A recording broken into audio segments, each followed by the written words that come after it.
All right, y'all. Finally got this thing back and ready to go. Finally got my mic. I'm not just now.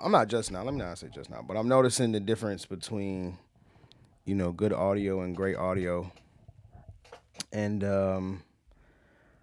I know that the lives make a difference when you have great audio. So I wanted to fix that before I actually officially go live. I didn't necessarily have a specific topic today that I wanted to talk about. Kind of just wanted to I don't know, just get up on here and kind of talk my stuff, I guess. Nobody in the live right now, but that's cool, because then everybody will be able to see this, afterwards. I post all of my stuff on my YouTube channel. So, after you get done, or if you want to watch it over again, if you have the if you have the bandwidth to watch me for a full, hour or however long that I'm on live, you can go back and watch them on YouTube. I actually have to post the one I did about the top 10 free agents. But posted something yesterday about the Wall Street Journal article about high school boys specifically, being held back in 8th grade, in order to get, NIL opportunities and to get bigger, faster, stronger, like I stated in, as I started my my post the last time. Like, again, this hasn't been anything that's different, bro. Like, people been holding their kids back to put them in to put them in better positions. Excuse for scholarships. Like, that's not something that's recent, right? The only reason that is getting the Wall Street Journal's attention is because there's money involved right now, and that's the only reason why. You know what I'm saying? Like I said before, the people who have been in this space and who have worked with student athletes and cover student athletes understand that this has been happening, right? And now it's a situation where I am not against this at all. I want to shout out everybody that's in the chat right now, man. Appreciate everybody that's in here enjoying these lives. But like I said, I'm not against this at all right now. Um, like I said, I love it for offensive linemen, again, because if you start to, study the trends between, college and NFL, again, coaches are saying that offensive linemen are coming in underdeveloped, right? And so essentially, you can get two opportunities to get held back, right? With once with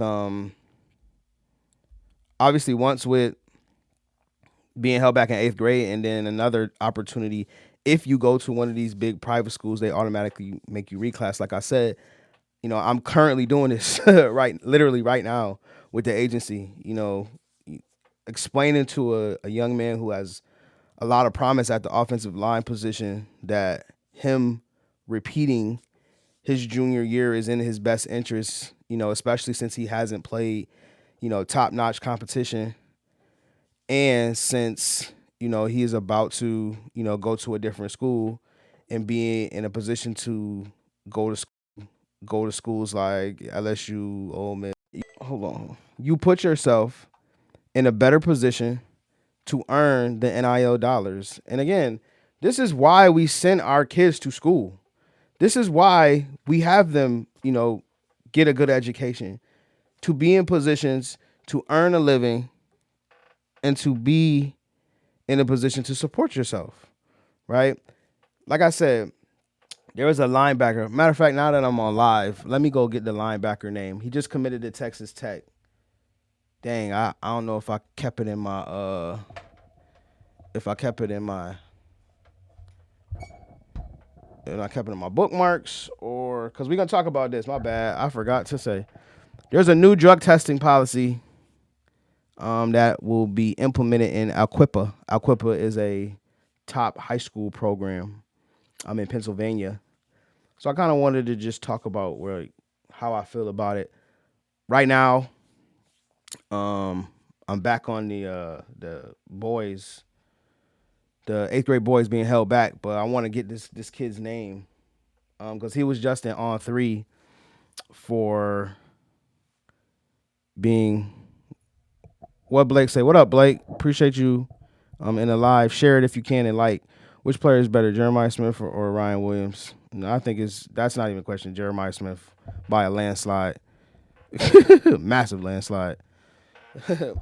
But yeah, there's a linebacker who just recently committed to Texas Tech, and like I was saying, he's gonna make I believe it's $649,000 in his first year. Probably gonna make over a mil the duration of the time that he's in college, right? And so if I have to, hold my kid back to put him in position to earn that type of money, again, there is not many people that can earn that type of money over their lifetime. Some people may not ever even make $695,000 in their entire working career, and so to be able to make that in 1 year is absolutely bananas when you say and think about it. But that's something that I want to put. If it's my child, I want to put him or her in a position to do that. You can really only do that, especially for NIL. You can NIL and rev share. You can only really do that in football. If you look at some of these budgets for these schools, obviously, if you look at the P4 schools, majority of their budget goes to football. You know what I mean? And football is a massive driver for a lot of their revenue. And then then it's basketball, and then all of the other sports are in the red. So most of these schools wouldn't even function if it wasn't for football. And so like I was saying too, like the market is the market, bro, and people need to start understanding that. You know, I talk, I handle, I have conversations about NIL almost every single day. And I just posted some content on my Instagram. If you go follow me over on Instagram at edaniel77 on Instagram. I just posted content of a podcast that I did with my man John Marola, who's a pretty well respected former high school football coach who coached for a private school here in the Rochester, New York area called Aquinas. And he, established a lot of relationships and decided to do a podcast. But, I was on there, kind of talking about what the agency does, what benefit we provide. You know,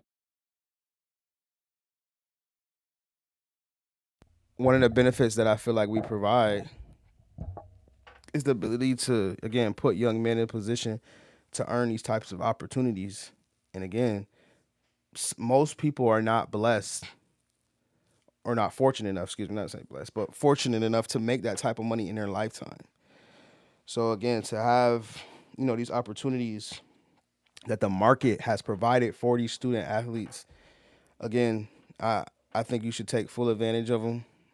Whatever you have to do to get to a P4 program that's scrupulous and that's above board and that's by the book, I'm all for it. This is just another avenue, that athletes have to make money. And then if you're fortunate enough to, blessed to go to the pros, now you have a head start essentially, from a financial perspective. And listen, I'm all for that. I'm all for free market capitalism, and we got to get to it. So that article by the Wall Street Journal, even though they were trying to throw shade at it, I think it is a wonderful thing that parents are, looking to put their children in position to earn these NIL dollars. Again, I want to go back to the point of, why do we why do we send our children to school, right? Obviously, we don't want them to be dummies, right? We don't want them to be, stupid or anything like that, right? Or illiterate, right? But again, the main reason is so you can understand reading, writing, and arithmetic, right? And if you can understand those things, right, you can put yourself in position, right? Positioning. This is all about positioning. You can put yourself in position to earn a living and to support yourself and to support a family if you're a man, right? So, now that we have, other opportunities, other avenues to do that, right, we should be taking advantage of them. And the people who always have negative sentiments about NIL, like, it really bugs me and bothers me, you know. And my man Thad Brown, who is a top like sportscaster here, he's sports director for a news station up here in Western New York. He was saying when a kid has great grades, does really well in the SATs, and they go to like some college fair or the college come visit them, and it's a college like Harvard or an Ivy League school, right? No one says anything negative to that kid, right? Because they earned it, right? They put in the work to get that SAT score and to get the fruits of them having that type of, you know, understanding and grasp, of their academic work. And that's an academic achievement. So they should be celebrated in that manner. So he was asking the question, so why can't we celebrate, student athletes in this manner? Now I understand that they're getting paid money, and anytime money is involved, going back to the thesis of my whole point, anytime money is involved, everybody wants to know where it's coming from, why this, like everybody wants to know every parameter and every nook and cranny of why this money is being distributed in the way that it is, right? So I think that was a very fair point, and that's a point that I agree with 100%. Like, again, if you are top of your class and you got straight A's and Harvard want to give you a full ride scholarship, none of us have any issues with that, and you want to pay to get the top kids, the smartest kids to come to X Ivy League school. Like, what's the issue with that? And it's the same thing with sports. If you work your butt off, from the time you're able to start working out, and then you position yourself to be in a situation where you can earn that type of NIL money, right? You've earned that, right? You've put in the work. You've earned the right to be able to, earn that type of money and earn a free college education. Because why? Because a lot of these colleges understand how big of a driver is in terms of sports, how big of a driver that is, for institutions. So I just wanted to touch on that article, just for a little bit, just because, again, every time you hear something about student athletes or NIL, it's negative, or either they're trying to limit what student athletes can do. And so another great point that was brought up was, so why are we specifically trying to do it to these people, right? Why is it that student athletes, have some of their rights, I'll say, in this instance, taken away? So I just think it's a very interesting topic in discussion. It's one that's dear to me just because I'm in the space and I understand like the pitfalls, and I understand like the landscape as a whole, again, from the high school landscape all the way up to the NFL landscape. Like I understand it at a different level, just being able to be blessed to work on each level. So, anytime I see articles like that, I want to, just bring it to people's attention. But I wanted to get on live today and talk about this drug testing policy, right? So, as many of you guys can see, Alquipa, this isn't something that's actually in law yet. This is something that they're thinking about, but it says Alquipa is thinking about implementing this drug testing policy. And it's just basically saying, what is my thoughts, right? So I want to enlarge it, make sure I see everything. So this will only apply to grades 7 through 12, athletes' activities. The consent, you have to consent to the drug test in preseason before you participate in the sport. Students remain in a random testing pool all year. Testing may also occur based on reasonable suspicion. Confidential results, not a part of school records. That's the part that gets me, though. And then refusal to test. First response focuses on support, education, and intervention. Students connected to SAP and support services. The goal of this is health, safety, and intervention, not punishment. So here's where I am kind of confused, first of all. So it says confidential results, not a part of school records. So here's the thing. This is basically saying if I take a drug test, right, and I get caught for weed, right, let's hypothetically say, right, basically I know what's going to happen. You're going to get suspended, right? They're going to suspend you from play of any of these athletic sports, right? At that point, doesn't it become it won't be confidential at that point. That's my point. If I'm a top guy, right? If I'm the quarterback, right? Let's say I'm the quarterback of Alquipa, right? I'm a 4-star. Hey Milan, how are you? Milan, you gotta start picking some better songs for your TikTok videos, girl. I want to say I'm sorry, y'all. That's my little cousin, but so like I was saying,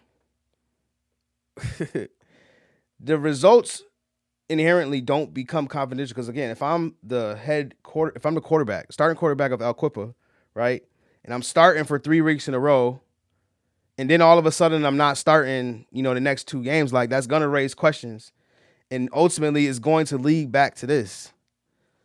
Especially if all the teachers and stuff know that I'm a 4.0 student, it's not because of grades, right? It's not because of anything in terms of like a fight in school, right? If you just see some of the top players not playing, how does that become confidential?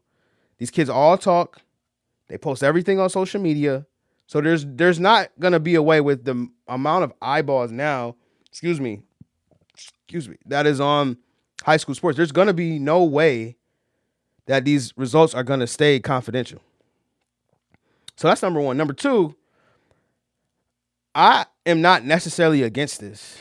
Um, just from a overall life perspective, I have seen how drugs, even in my own family, I have seen how drugs can overtake someone's life and send them down a path of destruction. And as a result of that, the younger you start, the more you start experiencing with different drugs. Now everybody say, "Oh, well, that's not necessarily true." Like, but in most cases, like when you start with one drug and you do it consistently, especially if you're not getting caught, like you're gonna keep doing it. You're gonna try something different. So I'm all for it. Um, the only thing is, while a lot of these kids probably are already, doing this, there are a lot of athletes who do smoke, right? Because we're gonna sit and talk about, marijuana. It's not like you see a lot of kids smoking crack or cocaine or anything like that. Not saying that it don't happen. I'm just saying typically, it's usually a recreational drug like marijuana that kids get caught for. Kids this age, get caught for. So, um, yeah. So I just have seen so many people fall victim to weed and fall victim to the addiction of weed, because that leads to different things. But as I was about to say, like there are athletes who are able to withstand and able to to function while they're while they're high and while they're doing a sporting activity. And some athletes say like they play better when they're in that type of state. So, as a result, like I said, I am for this, but I just see too many things going wrong with this because the second bullet point is you have to consent plus preseason, and you can't play in a preseason because it's required, right? So if I decide that I don't want to do it, then my season is over. I can very well never do a drug in my life, but I have to consent or I can't play. Like, so this is basically pushing the kids in a wall. Like, you have to do it or you can't play at all. It's basically an ultimatum. And I feel like this infringes upon their rights, but that's all about it. And then on top of that too, it's just like I can see this pushing kids out to play for different schools too. You know what I mean? Especially if I don't. And then you have to remain in a random testing pool, so you could be tested during class.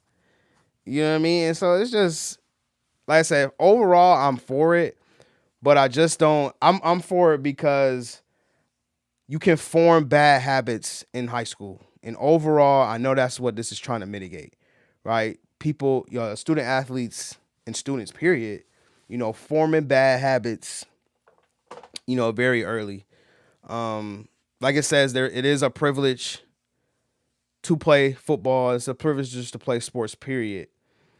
So I'm not, like I said, I'm not totally against it, but for the most part, we should have we should have something like this in place. I don't like the fact that I have to do something. You know what I mean? Like I'm a person I'm weird in this way where I like structure but I don't like authority, if that makes sense.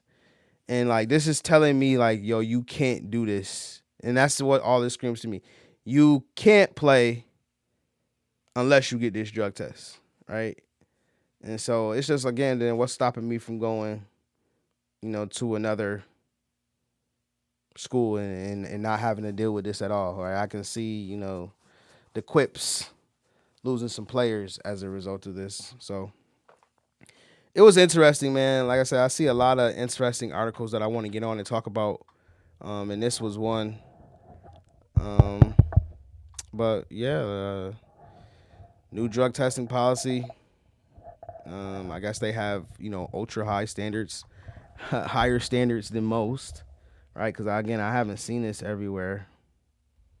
So we'll see how this ultimately goes. Like I said, just wanted to kind of talk about that for a little bit, and I wanted to create a conversation, but apparently, I'm not a top live creator yet, so I have to.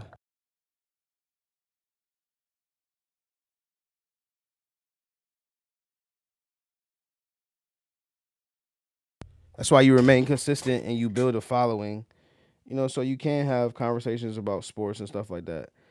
Some of my lives be lit. This clearly not one of them, but usually my lives be having mad people in here. Well, not mad people, but a couple of people that at least engage with me. I know it's March Madness time, so people probably watching the March Madness games, but I still had to, get on here and remain, fairly consistent. Um, Thank you to whoever liked the live. Landing Cole, appreciate you so much. Appreciate you coming into the live, showing love and support. If you can share the live too, that'd be awesome. Again, just because I want to connect with different people, and I wanted to, again, just find like-minded folks. I'm really looking for the sports folks. So we can talk. Like I said, I want to talk about NFL, high school, and college. High school because that's kind of where my heart is now. You know what I mean? And then college, that's where both of my hearts are. I love college football now. I actually love going to college football games a lot more than actually watching. Like, if you are ever blessed to be able to go and watch a college football game, like, go do it. I don't care what college is at. If Power Four, I'm speaking of now. Let me be more specific. Like a Power Four college, because it is not. It is like any other atmosphere in sports. And it wasn't until because you guys know I used to work for On Three and Rivals. Hold on, what it? Landon Cole says, "Have you heard of all the players West VU is getting?" Nah, I didn't hear about them. I know a couple of my recruits in Jersey is going to West Virginia. I'm hoping you're talking about football. He's not my recruit, but as a kid I covered in Jersey. His name's Rhett Morris, plays for Don Bosco. He's an interior offensive lineman. He's going to West Virginia. So I will be following them closely because Rhett was a really good player for Don Bosco, really consistent lineman. You talk about football, right? So my man Rhett Morris, look out for him. He's playing for West Virginia this year. I don't know if he's gonna start, but he's gonna be a really good player. So Rhett Morris from Don Bosco, he committed. He committed real early too. So, and what's crazy is, one of the Don Bosco coaches. Well, he used to be a Don Bosco coach. My man, Coach Markel Harrison. He actually just went to another high school, in Jersey, Notre Dame High School. But he was at Don Bosco when Rhett was at Don Bosco, and he's a West Virginia alum too. He was actually really good at West Virginia. I believe he played quarterback. So he's like a West Virginia legend, quote unquote, so to speak. So that whole West Virginia connection is cool. Who else do I know from West Virginia? Um, we had there was another kid. His name was Elijah Kinsler. It was Elijah Kinsler, yeah. He had originally committed to West Virginia. That's the only one I'm remembering off the top of my head right now. But he had hopped into the portal before the season started, and as a result, he went to Southern Miss, and then he went over to Memphis to follow the coach because the coach of Southern Miss went over to Memphis after college football had a massive restructuring. So yeah, shout out to West Virginia, man. The Mountaineers, Coach Rich Rodriguez, are trying to bring back that old, West Virginia flavor when they was, winning a lot of games and had a fun, explosive offense with Pat White, Steve Slayton, even going forward with Kevin White. So I mean, I like West Virginia. They sucked for a while, but it seems like they're trying to get back to, what they ultimately once was, man. And again, like I said, I love college football. West Virginia is actually a stadium I need to get to. I would imagine and I would bet my bottom dollar that once they get a load of, my guy, one of my linemen, now he's actually signed to our agency, Glory to Glory Sports Agency. Follow us on Instagram and TikTok, Glory to Glory Sports Agency. I would imagine that he will be on West Virginia's radar once he gets to the school that he's about to go to. So we may very well be. I may very well become a huge West Virginia Mountaineers fan. I doubt it, but I'm gonna at least go to a game though. I know that. Um, but like I said, like if you can get to a Power Four college football game, like do it. Like I said, when I was working for On Three and Rivals, I was blessed to go to a Penn State game, multiple Penn State game actually. And I went to the Penn State and Ohio State game, and that was an awesome game to go to. It wasn't a whiteout game because Penn State is mainly known for that whiteout game. They actually played what was that Oregon last year or the year before. Oh, last year they played Oregon because that was a couple of games after Franklin had got fired. But yeah, and that atmosphere is just crazy. Just coming into the stadium, being able to see like all of the tailgaters, being able to just see how passionately they take everything, um, see everything geared towards Penn State, all of the gear, all of the merch, the songs, the food, just everything about it, man. I love college football so much. And just imagine that they do this every single Saturday. And that's why college football is probably the second most popular sport in the country, next to NFL. And the thing about it is, I've said this before. I think college football is probably going to be it's probably going to have as much money in it as the NFL in like the next 2 to 3 years because college football is about to be overtaken by private equity.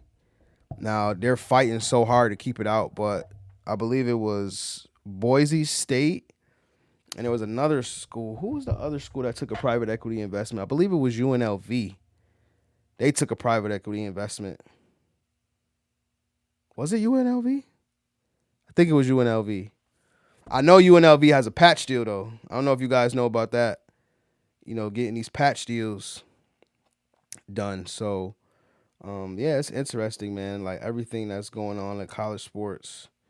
But my point is that private equity is going to dump a bunch of money into college sports. And it's not just going to be football. It's going to be like now we're in March Madness, right? With the tournament the entire tournament is sponsored by AT&T.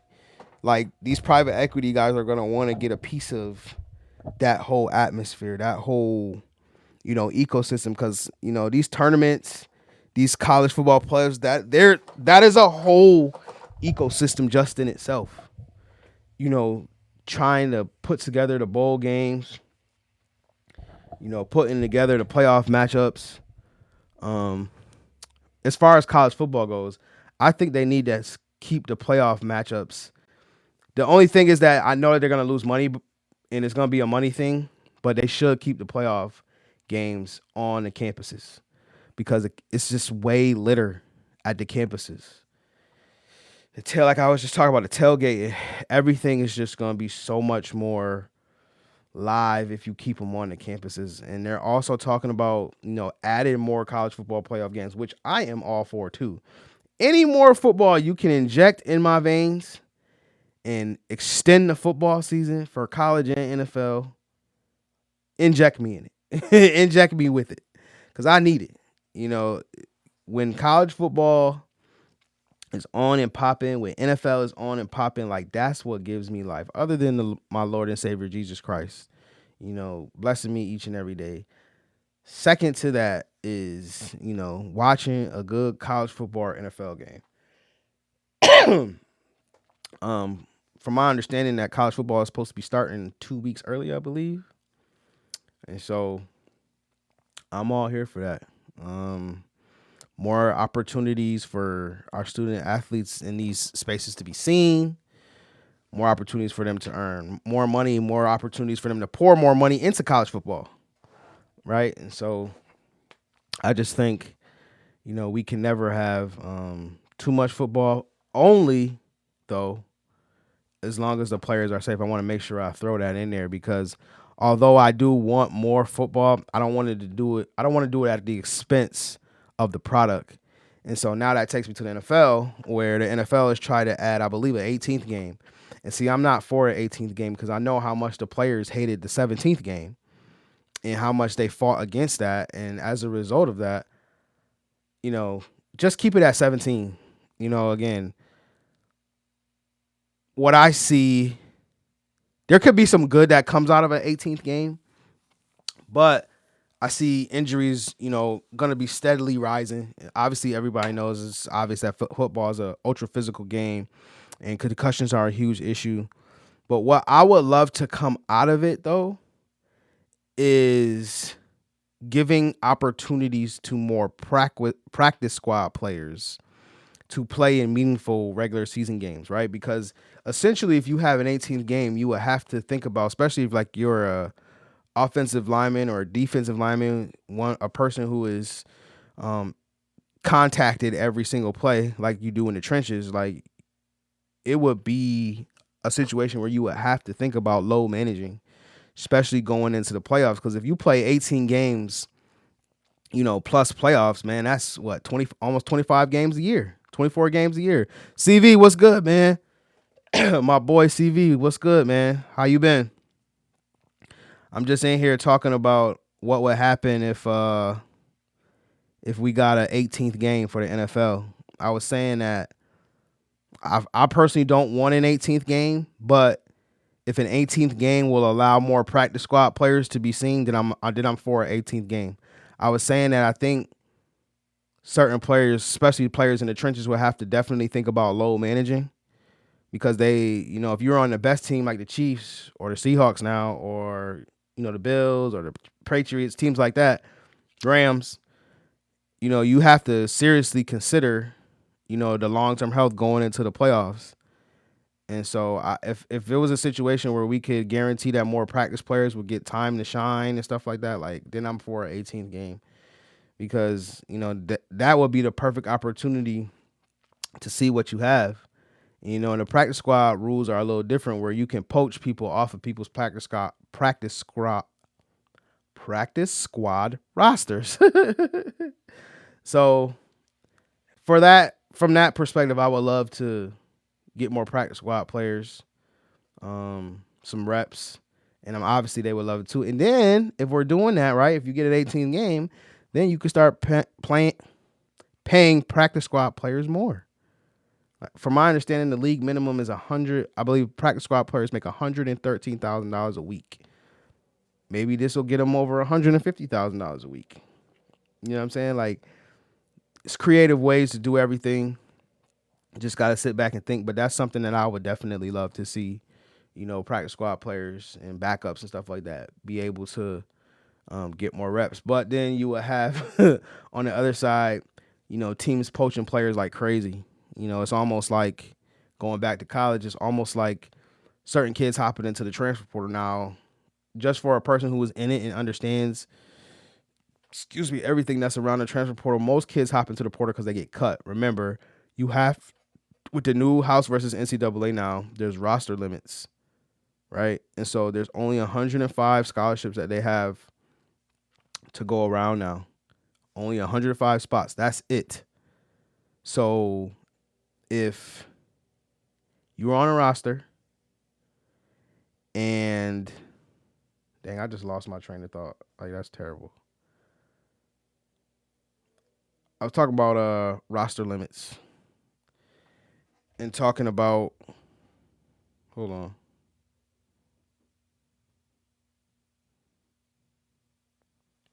Talk about roster limits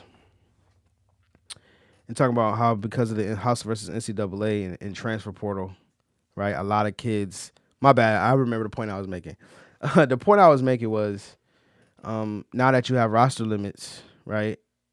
I was saying that if the NFL adds an 18th game, it would be a situation where more practice squad players would get opportunities to play. So I was equating that to just like we are now in college football. You know, if you let some, red shirt freshmen or people that don't get time play, right, they might hop into the portal to get better opportunities. So it's the same type of thing. So I can see it on both sides. I could see it, being very beneficial, and I can see how it could be a huge detriment, to the teams and to rosters, management, and building, across the board. So, just cool. Like I said, I always love the way, certain things proliferate. Even with I know I'm going way off, but I want to extend this time and I just kind of want to get a lot of my thoughts out. So I was reading something today about a bill that's being put. Now I'm going to like a sports business thing now. I'm just going off. So I was reading today about a bill that they're gonna pass or that they're looking to pass that will stop owners from just getting up and leaving and threatening to leave when the public does not want to fund new stadiums. And the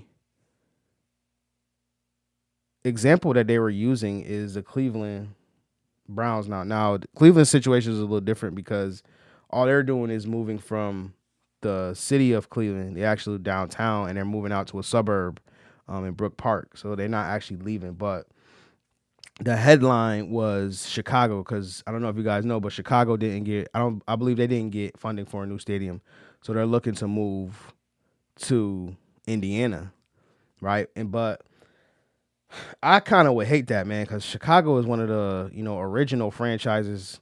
When they were the Chicago Cardinals. I don't know if many of y'all know that, but they were the Chicago Cardinals, and that team is just so synonymous with the city. It's just like if the Bulls up and left, and went to another city. Like Chicago is a historic sports town, even with the Cubs too.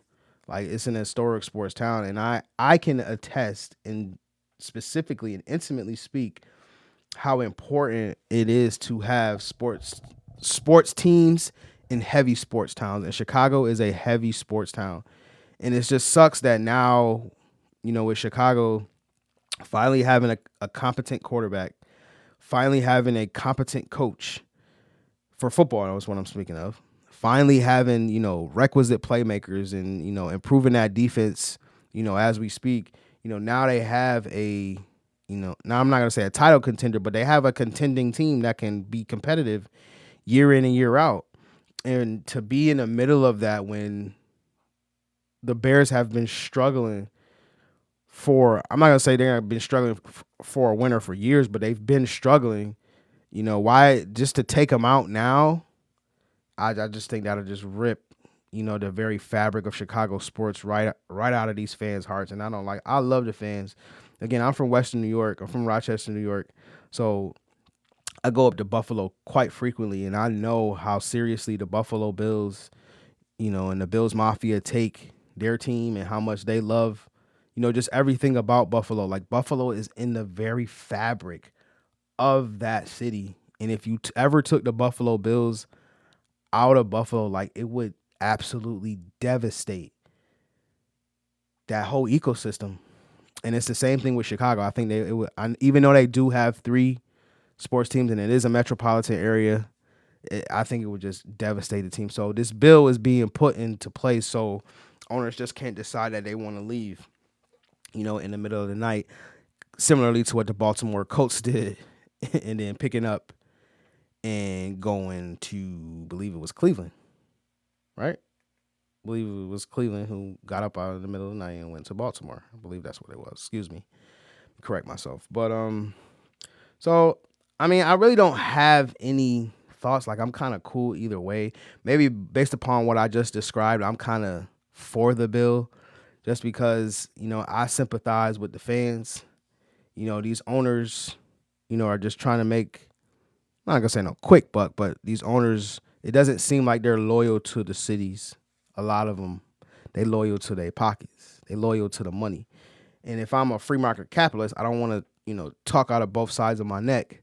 But when it comes to sports, I do kind of mitigate certain takes that I have, right, and try to be sympathetic. And one place that I am sympathetic is to the fans. It was a very humbling experience to, when I was working for PFF, to be in the Bills Mafia, right? I know I go back to them a lot because that's a fan base I've spent a lot of time with. There's still people, again, in the Bills Mafia that I talk to, now. And when I go into their spaces, like, they recognize me for who I am.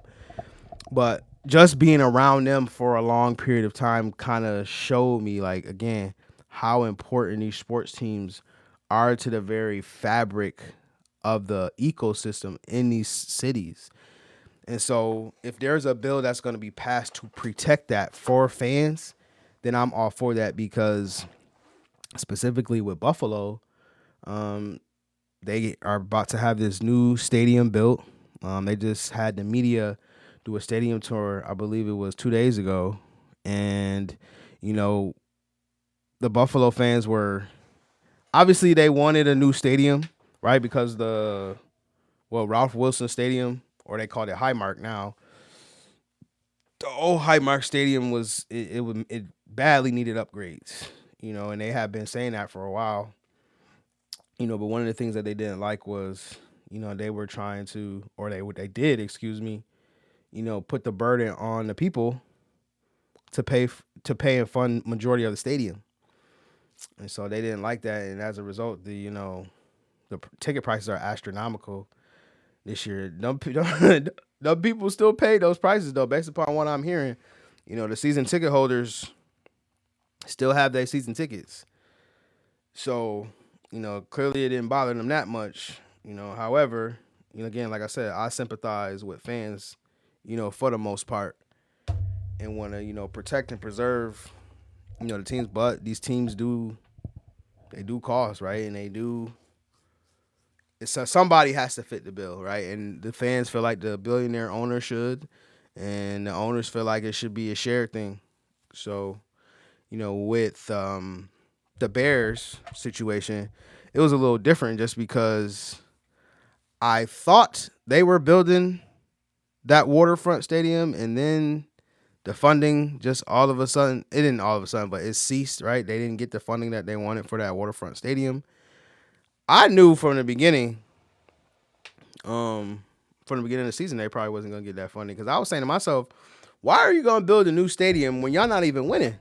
I know, like, there's a lot more that goes into it than just winning, but, you got to win at the end of the day. And the Bears were not, at that point, they were not a winner.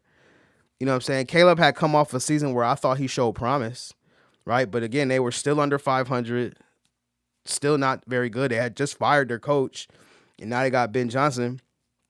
So, why are you getting a new stadium? You know what I'm saying? Obviously, that's more for the fan. Well, it's not more for the fans, because they do the player grades every year that they try to keep confidential this year, but the Athletic ended up getting the player grades this year. Let me see if I can pull the player grades up. Was it 2026 team grades, not player grades, team grades, excuse me. team grades for football. Oh, they don't have them. They don't have them. But I know the Bears didn't suck in their team grades though. Like they were actually like, oh yeah, there it is, the report cards. I knew they weren't the worst team. So where are they? Chicago Bears. These are always interesting to me because I always want to know like who who's doing what because it's one of my bucket lists to go to every stadium. So I'll be wanting to know. So the Chicago Bears grades treatment of families, they got a C plus on their team grade. Or a report card. That's what they call it. I'm sorry, let me call it the official term. Their report card. They got a C plus. Home game field, they got a C. Food and dining area, they got a B. Nutritionist and dietitian, they got an A. Locker room, they got a B plus. Training room, they got a B. Training staff, they got a B. Weight room, they got an A. Strength coaches, they got an A. Position coaches, they got a B. Offensive coordinator, which is, I can't remember who the offensive coordinator was. It wasn't B-Enemy, it was somebody else. But I think their offensive coordinator got another job, actually. Defensive coordinator got a C plus. Special teams coordinator got a B minus. Team travel got a B plus. Head coach got an A. General manager A. Team ownership A. So they got pretty solid grades overall. So based upon what this is saying, it doesn't seem like they need a new stadium, but they more want a new stadium. And so as a result, I believe they're going to get that funding from Indiana, which is why they had even put a bill in place that was going to have them leave. But obviously they tried to block that as much as they possibly can because, again, these teams are important to the very fabric of the ecosystem of these cities. So I would hate to take the team out too. So that was an interesting article that I read too. I might do another video on this bill that's being passed. Hasn't been a lot of NFL stuff going on. Obviously the draft is coming up, and I've been asking people like who are their favorite draft prospects. I say right now my favorite prospect is probably Arvell Reese. I just like what he brings to the table. I'm becoming more interested in defense. I feel like defensive concepts are a lot harder to learn than offensive concepts. But I studied this stuff for years, so I got a pretty firm grasp on it. But you can always get better. For me, you can always get better. You can always understand it a lot better. But I think Arvell Reese is one of those players that can just do it. Like, I don't want to compare him to this guy because they are two different players. But in terms of having a skill set that is going to translate to multiple areas on the field, he kind of remind me of Isaiah Simmons, right? Only in the fact of he's a very versatile defender, right? I believe he's like classified as an edge, outside linebacker, and he can also play off-ball linebacker. But he only has 98 pass rushing snaps in his entire Ohio State career. So, some draft experts are saying that's a bit of a red flag, and it is. But I think when he gets to the NFL, he's going to be used differently. I don't think he's just going to be used strictly as an edge rusher. I think he's going to be used all across the defense, lined up on both sides, on the ball, off the ball. Like, I think he's going to do a lot. And I think whoever gets him, whether it's Tennessee, even though Tennessee's been talked about getting Bryce Love. Not Bryce Love, right? Yeah, Bryce Love. I said his name right? Bryce Love. Yes, Bryce Love, the running back from Notre Dame. And I actually like the pick for them, but I just think Arvell Reese, really can really set a defense apart. Like if he goes to a team like the Jets, who seem like they're trying to rebuild their defense, Even if he went to Tennessee, man, like I would love to see what he does with Salah. I personally, if it's not an edge rusher, I wouldn't take him that high. But if Arvell Reese was to fall to me and I felt like he was the piece that could, take my defense from a top, let's say a top 15 unit to a top 10 unit, I think it's worth it.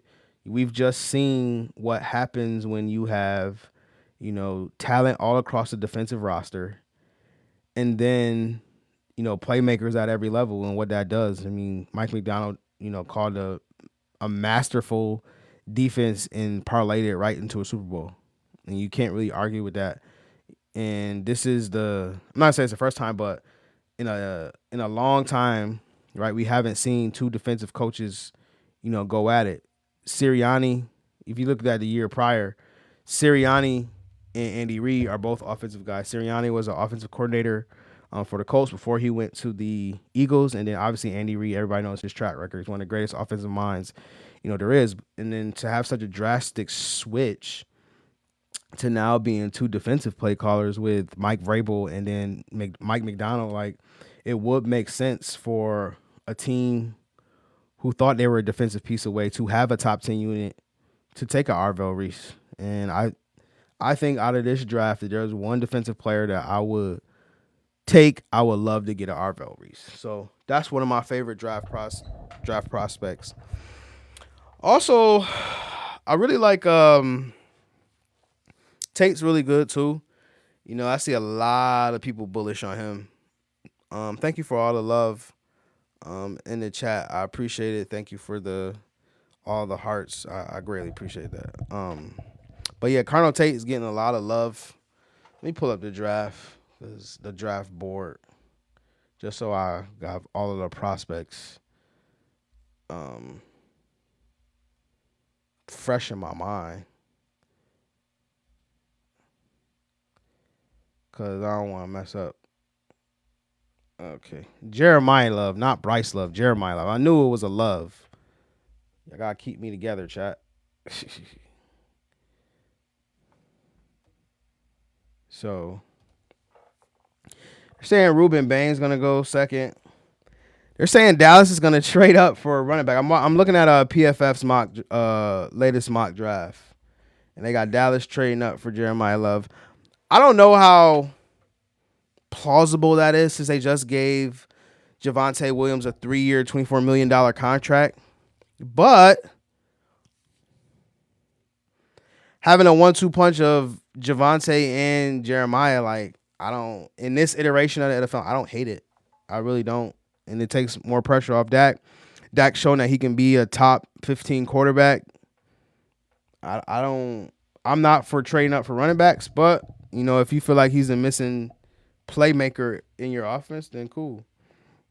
Then they got Tennessee taking linebacker Sonny Styles. He's not one of my favorite prospects, but I do like what he put on tape in terms of the combine, what he did, and had, the best combine ever for a linebacker. One of the things that we learned is that, he's athletic, right? And that's really what the combine is there to confirm, right? That you are an athletic prospect. And we saw that, he is an athletic prospect. So, the only thing about Sonny going top 4, and which is why I probably don't think this is going to happen, they were talking about Devin Lloyd from the Jags, who went over to Carolina, and how he's being paid. I believe it's like $15 million, but if you're a top 4 pick and you play linebacker, you're going to make more than the highest paid linebacker, which is Devin Lloyd. So they're asking, like, do you want to pay that much money for a linebacker when it's one of the more least valuable positions in football? It's tough, but because I sit and think, I'm like, if you name whoever your top linebacker is, right, and then you sit and be like, okay, I think he's the top linebacker. Thank you for the love, whoever that is. Thank you for loving the live. If you think about who the top linebacker is, like, I want you to ask yourself, how much difference are they making?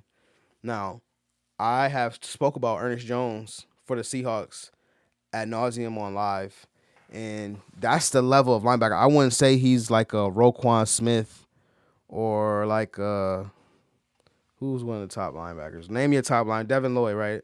Devin Lloyd was an athletic freak. he's not on that level, but he is a serviceable linebacker to where he can be good enough to help you win a Super Bowl. And I feel like at that position, that's really all you need.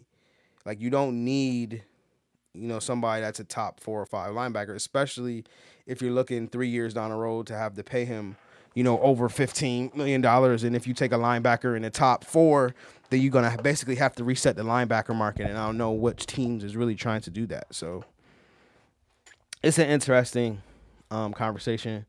Like I said, Tate's getting a lot of love in this mock draft for PFF. They got him going number 6 to Cleveland. Cleveland need everything they can get, bro. They need all the help that they can get. So taking him wouldn't be bad. They actually have Arvell Reese going to Washington, which wouldn't be bad. They just signed Adafe Owe to $100 million contract, and that was a great move on their behalf. I love Adafe Owe. I love them coming out of Penn State. I love athletic freaks at edge rusher, and he is that. Like, I don't know of a more athletic specimen than him. Maybe Daniil Hunter with the way he looks, right? But in terms of just being physically gifted at the position, man, it's not many people more gifted than Adafe Owe.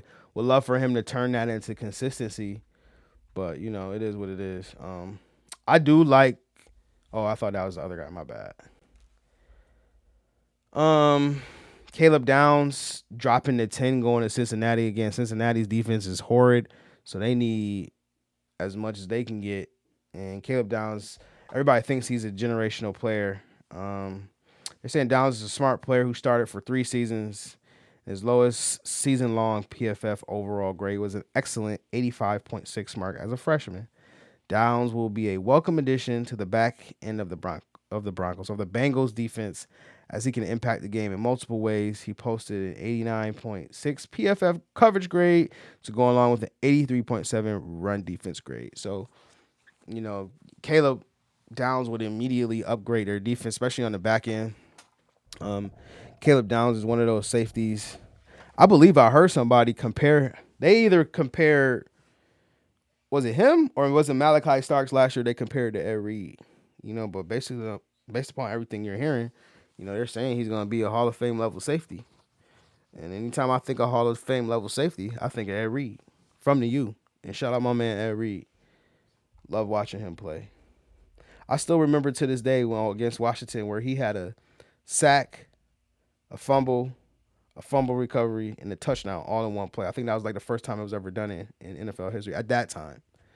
But I still remember that play. They're saying my Rams is going to take Monroe Freeland. This is another player that had, a heck of a combine. Massive traits. But people seem to think that he's very much a project. And honestly, we have 2 starters at tackle so right now. For me, I wouldn't mind this pick just because offensive line is probably the first actually. It's the most important unit on the field, on the football field. So, getting overkill, especially at tackle, I think is cool. We definitely could use a swing tackle. Because if I'm not mistaken, Alaric Jackson had got hurt, and then the guy who was backing him up, I can't remember who it was, also had got hurt. Like, we had some real crazy injuries on the offensive line, and we have had them, for the past couple years. So just getting more depth at the offensive, I don't think you can never have too much depth at the offensive line position. So I don't hate this pick because it's a safe pick that's going to allow us to continue to have our offense be on time and in rhythm, right? It's not sexy. The more sexy your pick is Mekhi Lemon, and that's who was taken next by Baltimore, who, drastically needs him. They done lost Isaiah Likely. Zay Flowers is up for a new deal. What's the name? What's the other kid's name who was from Minnesota? I can't remember. Oh, Bateman. Bateman hasn't panned out. Mark Andrews getting old, so they definitely need to, kind of retool the pass catchers to put around Lamar, and we'll see what this iteration of the Ravens offense looks like because they got a younger guy in there. So, um, while I love the pick for Baltimore, I want that to be the Rams pick. I don't want them to pass on Makai Lemon. We got Devontae Adams, I believe, for another year on a fully guaranteed deal. But we're gonna need somebody to replace him. And right now we don't have a solid number three. We did draft Kanata Mumfield, and I do like him. And then we also have Xavier Smith, who is more of a special teamer for us. But I do believe we kind of need to replenish, this wide receiver room. Even though the Rams used the most 13 personnel in the league last year, so I think they're gonna probably still lean into that. But I would love to have another solid number two wide receiver and see what Makai Lemon he could play in a slot for us, and kind of do a little bit of what Odell Beckham had did for us a couple years ago.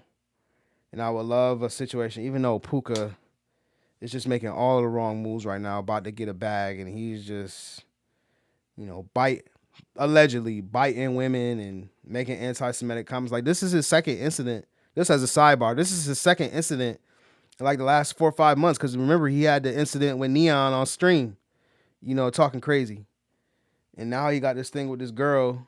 See, it's always these women, man, that get these dudes caught up.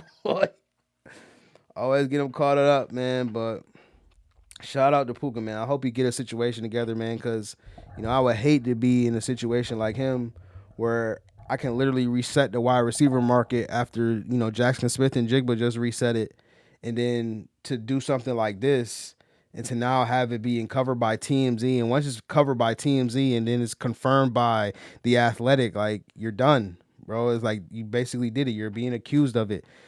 I saw one report that said that they measured the bike marks or took a sample of the bike marks or whatever they did and figured out that it matched the Puka's teeth. And I hope it's wrong. I really do. Obviously, that's my guy. I think he's the best receiver in the league, and I hate to see, young men, squander or put their opportunities in jeopardy, for something silly.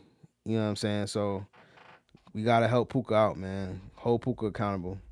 But that is one of my favorite prospects too that we're here to now at number 15 in this mock draft. And it's Kenyon Sadiq from Oregon, who had one of the best. I believe he had the best combine for a tight end in NFL history. I believe he ran a 4.39. I believe that was the most explosive 40-yard dash in league history.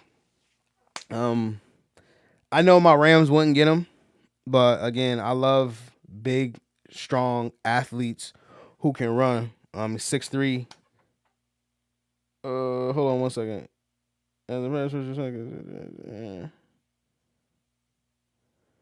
It's just too good for the Bucks to pass up here. NFL combine playing incredible speed, explosive legging ability, vertical, and 11-foot broad at 6. So he's 6'3", 241 pounds. I want to make sure I read that correctly. 6'3", 241 pounds. Gonna be a field stretcher. Don't really hear anything about him being a route runner, but I would love to see him on Kansas City. Because again, as I said on the previous live, Kansas City needs somebody to push Travis Kelce out. Travis Kelce is gonna play as long as they let him play, and he has so many other things going on. And I would love for them to get a Kenyon Sadiq to kind of take over that mantle, man, and continue the great tradition of Kansas City tight ends with Tony Gonzalez before Travis Kelce, and then now obviously Travis Kelce, who will also be a Hall of Famer like Tony Gonzalez. So Kenyon Sadiq, I'm not saying he's going to be a Hall of Famer. What I am saying is that he has shown enough athletically that with the offensive wizard like Andy Reid and with Bieniemy coming back, I would love to see what they do with Kenyon Sadiq and his athleticism and his field stretching ability, just giving Mahomes more weapons to work with. This is an interesting pick though, and this is the last one I'll talk about before I get off live, man. I appreciate everybody here. The Arizona Cardinals take quarterback Ty Simpson, out of Alabama with their 20th pick. Everything that you hear about Simpson, I'll say isn't been negative. I just heard Dan Orlovsky talk about it. He thinks Ty Simpson is as good as Fernando Mendoza. I personally didn't see that, because I feel like in the college football playoffs, he struggled a lot. I know he was hurt and he was getting hit a lot. But, 20 is a little rich for my blood based upon the tape that I've seen. Maybe Dan don't know something that we don't.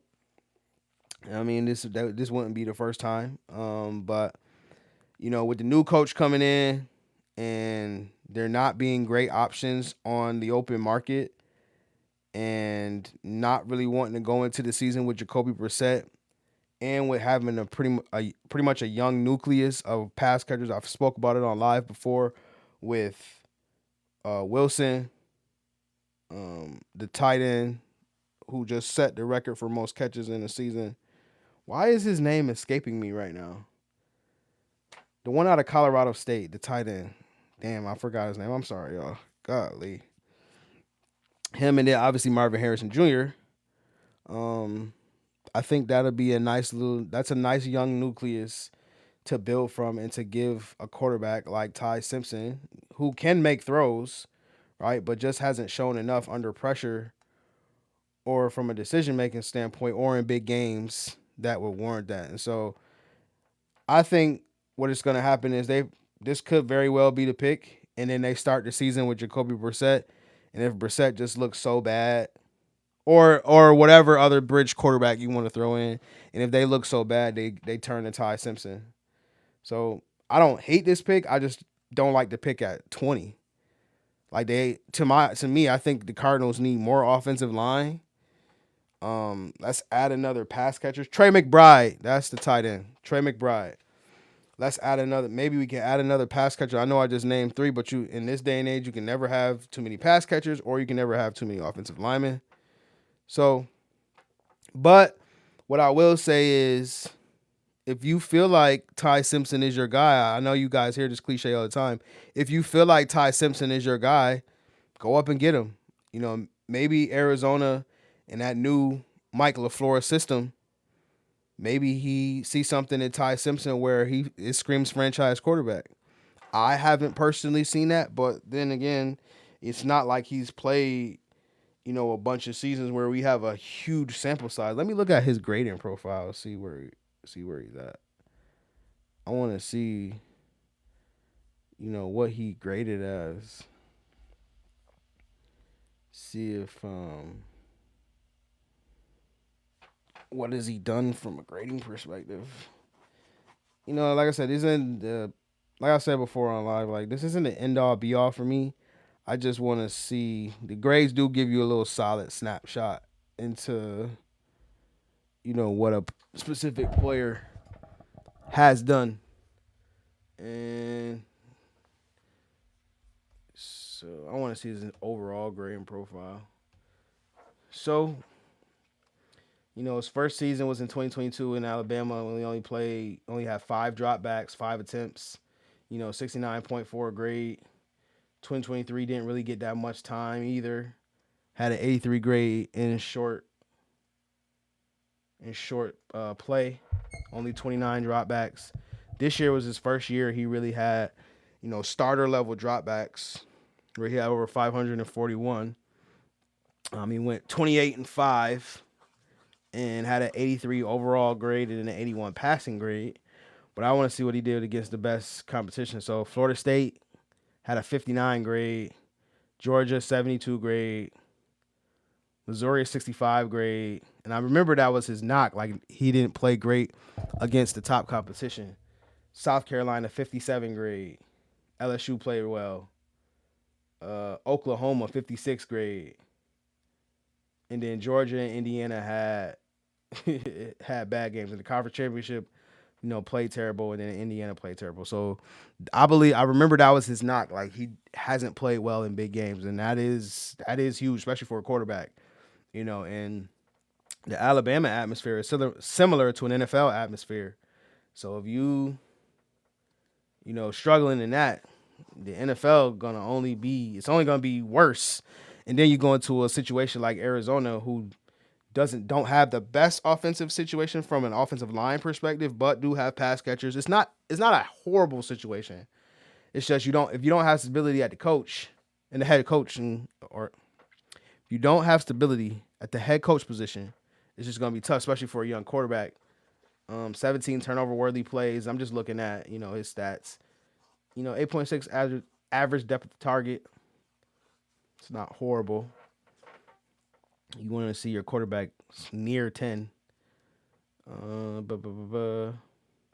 mean, he doesn't have bad stats. I know this doesn't tell the whole picture, but um, like I said, taking him at 20 is a little rich for my blood. So I think he'll be at the latest a third round pick, though. I mean, having that Alabama tag on you, it does help you get drafted. Obviously, Alabama quarterbacks haven't done that well in the NFL. You go to Mac Jones, go to Tua, right? So you have that working against them. And I know people say don't use school as a way to judge quarterbacks, but I think for Alabama quarterbacks and for Ohio State quarterbacks, there are something there. So, but that's just me. This is an incomplete review. I haven't watched any of the all 22 for myself to make my own evaluation. I'm just kind of get a snapshot of what the grades are, and his last two college starts were not great. And then I know in one of these games, I believe it was the Indiana game, he got hurt. So we'll see. And then in both games against, well, he played all right in the first Georgia game, but in the second Georgia game, he did horrible. So we'll see, man. I want to be wrong. I hope Type Simpson comes into the leagues and lights it up, man. That's what I hope for every draft pick. So listen, man. I appreciate everybody who stayed and tuned into this live. Greatly appreciated y'all sitting and listening to me ramble about sports. I'm gonna be on here more often. I need reps, so I need to get better. I want to build my following. I'm now all into all this content situation now. So I'm gonna be, like I said, I'm probably do these a couple more times a week, man. Again, just trying to follow and find all of the fans. So the fans and the people who love to talk football, I see is like always like little small pockets in community. So I want to create my own community. Just people who want to talk ball and want to go back and forth and debate sports, man. I love doing that too. So it's good, man. Until next time, man. I appreciate y'all, man, and I'll be on live again. Appreciate y'all.